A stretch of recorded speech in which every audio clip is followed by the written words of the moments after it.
फलटणच्या महिला डॉक्टर आत्महत्या प्रकरणी एक मोठी अपडेट आहे। डॉक्टर महिलेचा हॉटेल रूम मध्ये जातानाचा सीसीटीव्ही समोर आलाय।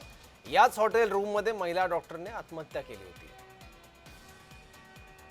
डॉक्टर महिलेचा हॉटेल रूम मध्ये जातानाचा हे सीसीटीव्ही आहे आणि यानंतरच थोड्या वेळात या महिला डॉक्टरने आत्महत्या केली होती। आणखी माहिती घेऊ, आपले प्रतिनिधी प्रकाश शिंदे आपल्यासोबत आहे। प्रकाश, नक्कीच साताऱ्यातील फलटण येथील उपजिल्हा रुग्णालयात काम करणाऱ्या महिला डॉक्टर आत्महत्या प्रकरणात राज्यात चांगलीच खळबळ माजवली आहे। महिला डॉक्टर हॉटेल रूम मध्ये आत्महत्या केली की हत्या झाली असा प्रश्न तिच्या कुटुंबियासह शिवसेना उद्धव ठाकरे गटाच्या सुषमा अंधारे यांनी पत्रकार परिषदेत केला होता। आता खरं तर या हॉटेल मालकाच्या बद्दल सुद्धा संशय व्यक्त करण्यात आला। त्यामुळे हॉटेल मालकाने या हॉटेलमधील त्या महिला डॉक्टर ज्या आल्या होत्या आणि त्या रूम पर्यंत जाण्यापर्यंत व्हिडिओ आहे तो सध्या सर्व सोशल मीडियाला दिलेला आहे। सौरभ, प्रकाश, पोलिसांना तपासात काय मदत होणार आहे या सीसीटीव्ही फुटेजमुळे?